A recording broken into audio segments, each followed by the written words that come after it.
Hey, Thurston, lock them barbershop doors. These fellas need to get a serious haircut.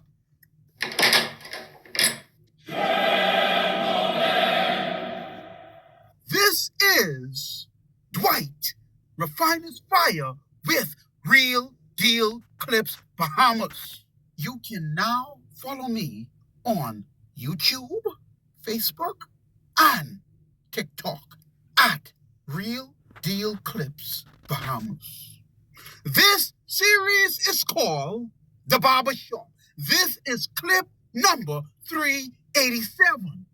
This is the clarion call for every organic Bahamian, the Bahamian clan, to fix your country and, in the process, get your money.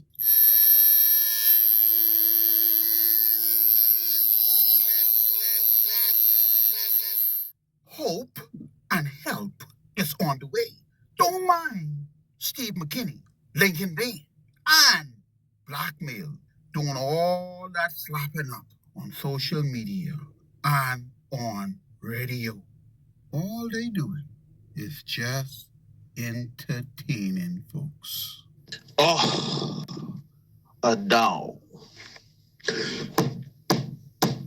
A dog. A dog. No! Oh, no! A dog. A dog. Hey, no! Hey, no! Don't mind all that slapping up. The question is, where is your solution? Where is your legislation? The F&M ain't got no legislation or solution. And the PLP is where you put me. They cannot be trusted. Because you know, Brave waking on his Haitian voting bloc. What is needed is legislation. Because you see how the court case thing went with Steve and Blackmail? Moutry swing them. He swing them now. And they all right back together again. Lovey-dovey. Question you should be asking Steve and Blackmail and Moutry is, when is the court date? Steve McKinney said this on February 14th, 2024. The Patriots have now taken the matter to the Supreme Court to get a ruling on what the Privy Council has already made clear.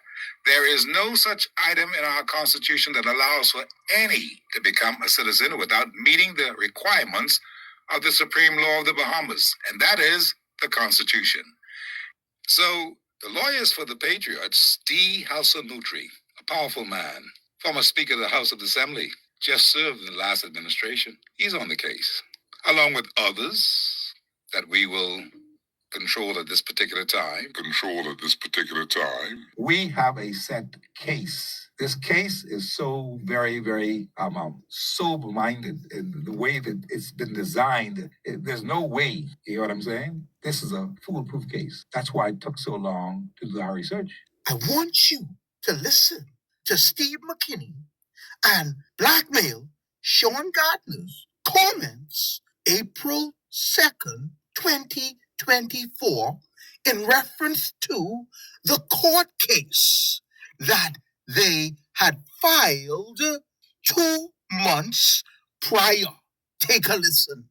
Again, 2 months prior. And we welcome you all to the show today on this second day in the month of April. Just like that, April has already rolled in and we are rolling. My friends, it has come to the time now when we are getting ready to look at that whole measure to go into the Supreme Court and make the case clear.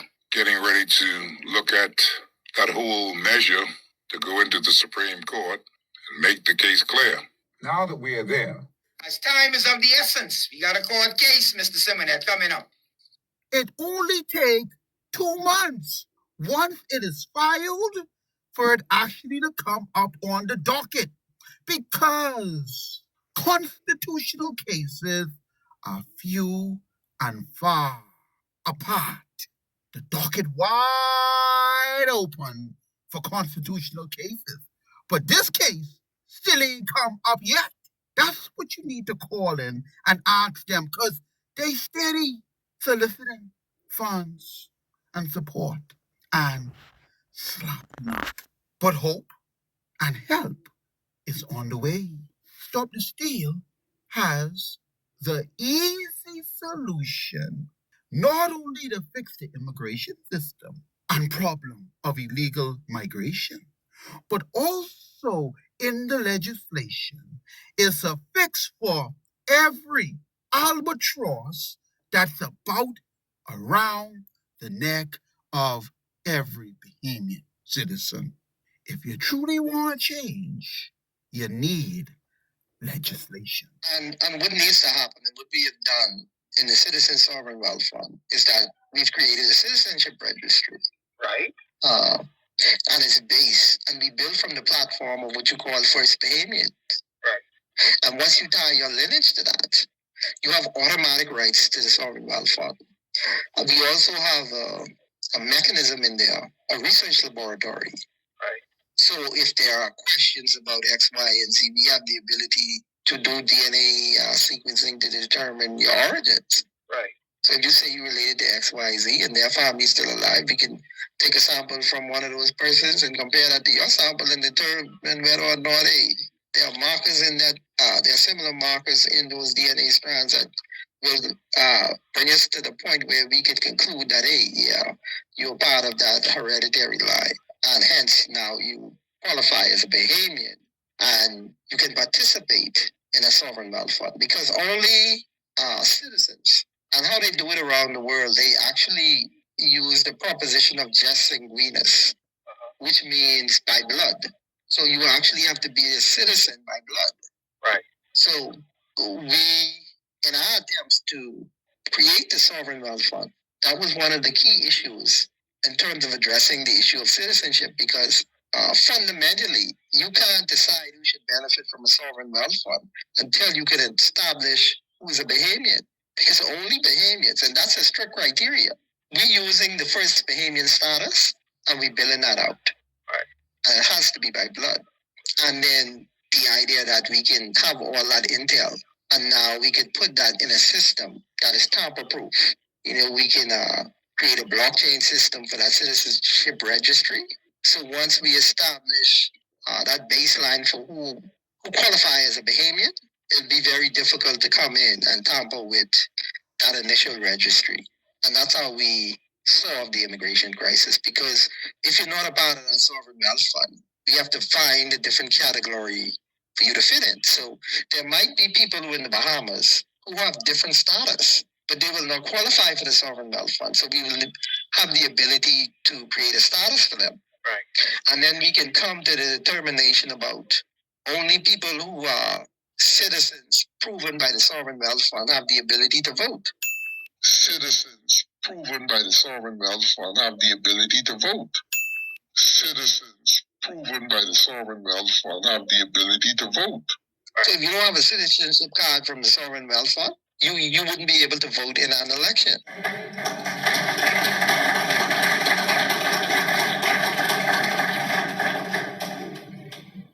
Right. So we start to weed out all of these things now because we're able to extrapolate the correct intel, and now we have it as actionable information that we can act on. Right. And the thing about all of this is we a population of under 1 million.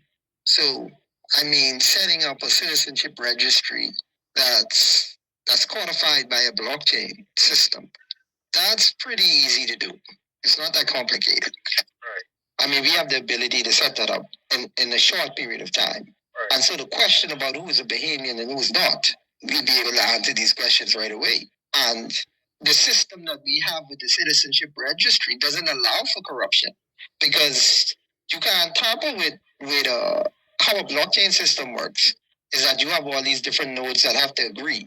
So how it is right now, the minister and the immigration board, which is a cabinet, they can come and say, man, we will make this fella a citizen, blah, blah, blah. They make it happen. Whether it's legit or not, Right. They have the ability to make that happen. When you set it up as an algorithm, all of the algorithms have to agree. So people don't have the ability to make decisions based on their own personal feelings. The algorithm, well, is actually a node. And how you build it out is for the all the criteria that be used to be a Bahamian. You set up the algorithms, and once you put somebody's name into that system, the nodes will have to agree that this person is a Bahamian. So you have a bunch of computer programs communicating with one another to make a determination whether or not that person meets the qualification as a citizen. There's very little, there's no human intervention in that. Right. So nobody's able to come and say, man, the node is wrong, this and that. No, once the node says, the algorithm say this is what it is, that's what it is. So we take the human element out of the equation. In other words, the end of corruption as we know it. Let me knock the wax out some of you know is I am going to put everything in the right context and in the right perspective. This thing about immigration and voting bloc that Brave working on, that's only a small part of the scheme. The bigger scheme is Brave already stole $20.1 billion. But this next election, this is about maintaining control of $156 billion annually. That's what the next election is about. He just put the plot and the plan in place to walk away from it. His goal is to win the next election and to maintain control of this massive bag that don't belong to him. It belongs to the Bahamian citizens.